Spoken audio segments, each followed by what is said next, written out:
Et voilà le code de notre programme qui réalisait la calculatrice.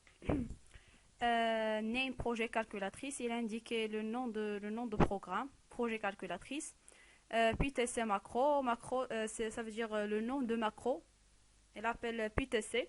Le macro c'est une suite d'instructions qui est répétée plusieurs fois. Et on l'utilise dans notre programme pour afficher des chaînes de caractères sur l'écran. And M, il indique la fin de macro. Org sans H, il indique le début du programme. Jump start, c'est sauter à l'étiquette start. Dans cette partie, on définit les variables qu'on a utilisées. Par exemple, info_db, cette variable-là, et ce shell-là, ces chaînes de caractères, ça veut dire on réservait une case mémoire de 8 bits ou bien un octet pour cette variable info. Ces variables-là pour faire un saut à la ligne. Ça veut dire il affichait le projet simple de calculatrice, sauter à la ligne pour afficher la chaîne de caractères suivants. Et ainsi de suite. Num1 dw point d'interrogation, il indiquait qu'on réserve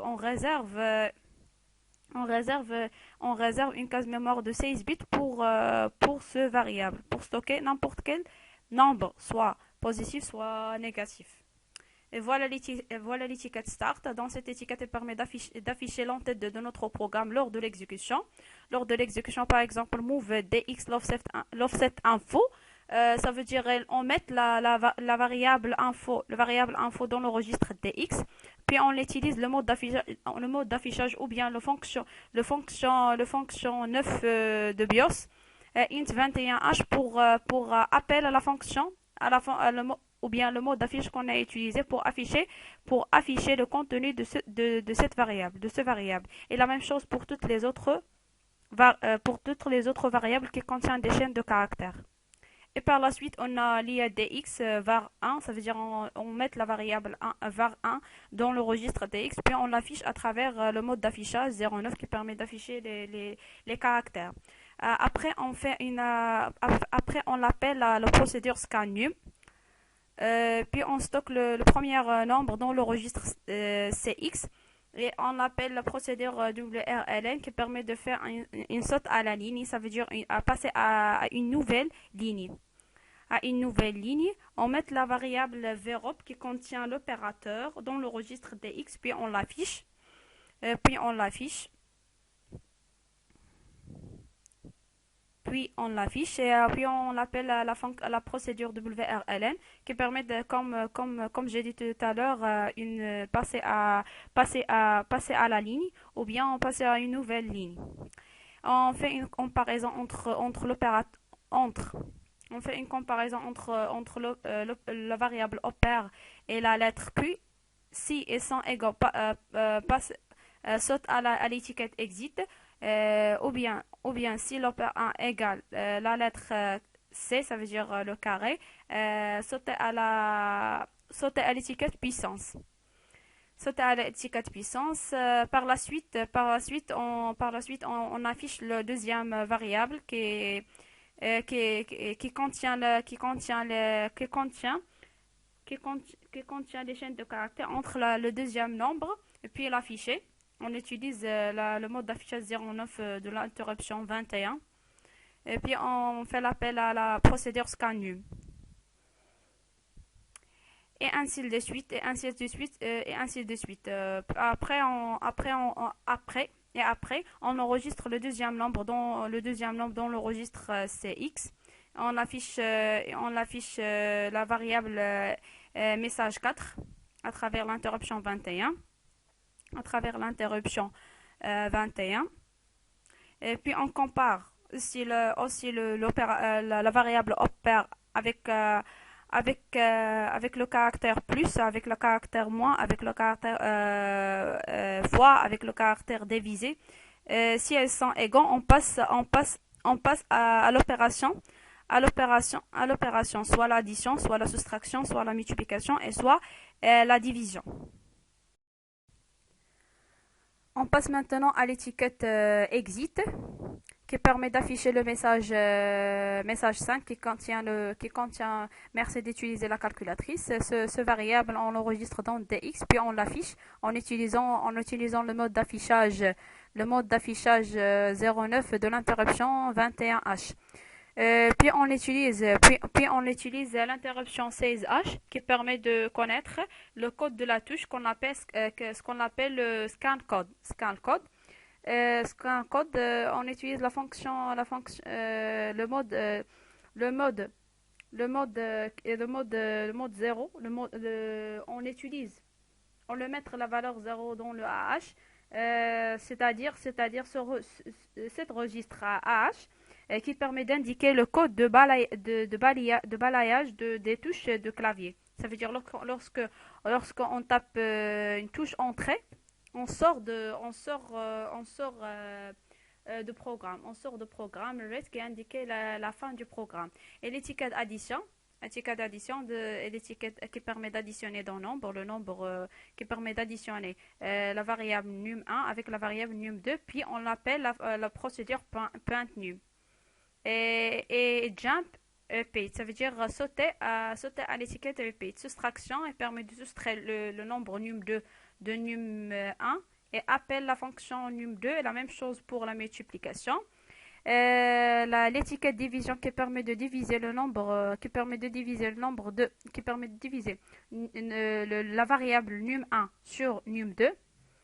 On utilise le registre DX, on le met 0 dans le registre DX, puis on fait l'opération de division, puis on compare le registre DX avec 0. Ça veut dire s'il n'a pas de reste, ça veut dire on fait la division de deux variables qui est codée justement sur 2 octets, pas de reste. Le quotient sera enregistré dans le AX. Jump if not 0, ça veut dire s'il n'est pas égal à 0, sauter à l'étiquette approximée que j'ai expliqué tout à l'heure. Call point_num, ça veut dire appel à la procédure point_num. Jump, sauter à l'étiquette repeat. L'étiquette approxy qui permet d'appeler le procédure point_num. Puis afficher le contenu de variable smat. Le variable smat qui contient une phrase, il y a une reste. Ça veut dire que lorsque dx est différent de 0, ça veut dire qu'il contient des variables, c'est-à-dire que l'opération que l'opération a effectuée entre deux variables qui codaient sur 16 bits. Ça veut dire qu'il y a une reste. Il y a le reste qui sera enregistré dans le registre DX. Puis jump repeat, ça veut dire sauter à l'étiquette repeat, et l'étiquette puissance qui permet de réaliser le carré d'un nombre. On le met le nombre num1 dans le registre AX. Et mul, ça veut dire multiplier le variable num1 par lui-même et faire un appel de la procédure point_num. Jump repeat, ça veut dire sauter à l'étiquette repeat. Cette étiquette sera expliquée par mon ami Namia, et merci. La suite de notre programme sera expliquée par mon ami Namia El-Jamba par la suite. On passe maintenant à l'exécution. On appuie sur le bouton Emulate et on attend quelques minutes. On appuie sur Run. Voilà l'entête de notre programme et le menu. Et il nous demande de saisir le premier nombre, par exemple 2, de saisir l'opération effectuée par exemple l'addition, deuxième nombre 2, il nous affiche le résultat 4 et il nous demande est-ce que nous voulons quitter ou bien non. Y, il indique oui, N, il indique non. On clique sur le bouton N, ça veut dire on a désir de continue. Il nous affiche la deuxième fois l'entête et le menu. Par exemple, on vérifie l'opération de la soustraction. Est-ce que ça marche ou pas? Par exemple 2. Moins, ça veut dire l'opération de soustraction 1. Voilà le résultat 1. Il nous a demandé autrefois est-ce que nous voulons quitter ou non. On appuyait sur non, ça veut dire nous voulons continuer sur le programme. Maintenant, on va tester l'opération de division, par exemple 5, divisé sur 2.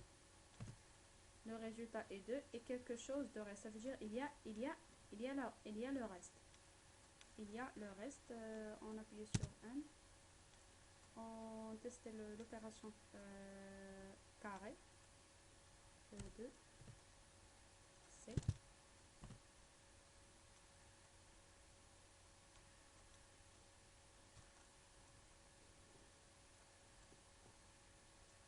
Voilà, et l'affiché de résultat c'est 4.